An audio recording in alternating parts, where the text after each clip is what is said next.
মায়ের বুকের দুধ শিশুর স্বাস্থ্য সুরক্ষায় জীবনের প্রথম ঢাল, কিন্তু সেই ঢাল যদি শৈশবের শুরুতেই দুর্বল হয়ে যায় তাহলে একটি সাধারণ সংক্রমণ হয়ে উঠতে পারে জীবন মৃত্যুর লড়াই।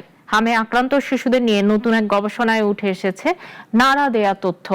হামের চিকিৎসাধীন অবস্থায় মারা যাওয়া শিশুদের ৮২% পর্যাপ্ত বুকের দুধ পায়নি, আর আক্রান্ত শিশুদের ৬৫% অপুষ্টিতে ভুগছিল। হাসপাতালের বিছানায় শুয়ে থাকা শিশুটির কাছে হাম শুধু একটি ভাইরাসের নাম নয়, এখানে প্রতিটি শ্বাস যেন লড়াইয়ের। মায়ের কোল থেকে হাসপাতালের বিছানা কতটা কঠিন এই পথ, তারই উত্তর খুঁজছে নতুন এক গবেষণা। জীবনের প্রথম ৬ মাস একটি শিশুর জন্য এই সময়টুকু কতটা গুরুত্বপূর্ণ তা বারবারই বলে আসছেন বিশেষজ্ঞরা। অথচ বাংলাদেশ শিশু হাসপাতাল ও ইনস্টিটিউট অব ICDDRB'র যৌথ গবেষণায় দেখা গেছে হামে আক্রান্ত ৩৮% শিশু জীবনের প্রথম ৬ মাস পূর্ণাঙ্গ বুকের দুধ পায়নি। আরও বড় উদ্বেগের বিষয়, হামে আক্রান্ত শিশুদের ৬৫%ই অপুষ্টিতে ভুগছিল, ১২% শিশু ছিল তীব্র অপুষ্টি শিকার, আর ৫৩% ছিল মাঝারি মাত্রার অপুষ্টি।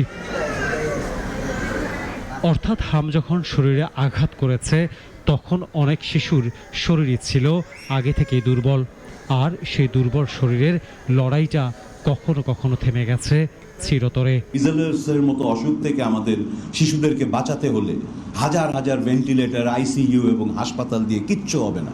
আপনি পারবেন না এই মৃত্যুর ঢল থামাতে, আপনাকে প্রিভেনশনের দিকেই যেতে হবে। গবেষণার সবচেয়ে কষ্টের তথ্যটি এখানেই।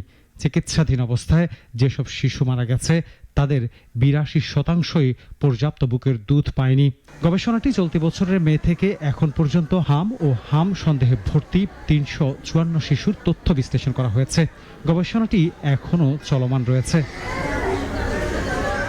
গবেষণা তথ্য বলছে টিকার বয়স হয়নি এমন ১৪৬ শিশুর ১৪২ জনের শরীরে শনাক্ত হয়েছে হাম, আর টিকার বয়স হলেও টিকা না পাওয়া ১২৬ শিশুর ১২২ জনের শরীরেও মিলেছে হামের সংক্রমণ। ১ ডোজ টিকা নেওয়া ৪৮ শিশুর মধ্যে ৪৪ জনের এবং ২ ডোজ টিকা নেওয়া ২১ শিশুর মধ্যে ১৬ জনেরও হাম শনাক্ত হয়েছে। মাল্টিপল ফ্যাক্টরের কারণে, ফেইলিয়ারের কারণে এটা হয়েছে। একদিকে আমাদের ইমিউনাইজেশন দিতে হবে, সেটার কাভারেজ কম থাকলে সেটা আরও কাভারেজ বাড়াতে হবে। আমাদেরকে হার্ড ইমিউনিটি আলটিমেট হচ্ছে সলিউশন। তবে এখানেই একটি গুরুত্বপূর্ণ সতর্কতা দিয়েছে গবেষকরা। এই সংখ্যা হাসপাতালে নির্দিষ্ট হাম বা হাম সন্দেহভাজন রোগীদের। সুতরাং ২ ডোজ টিকা নেওয়া সব শিশুর ৭৬% হামে আক্রান্ত হচ্ছে এমন সিদ্ধান্তে আসা যাবে না বলে জানান গবেষকরা।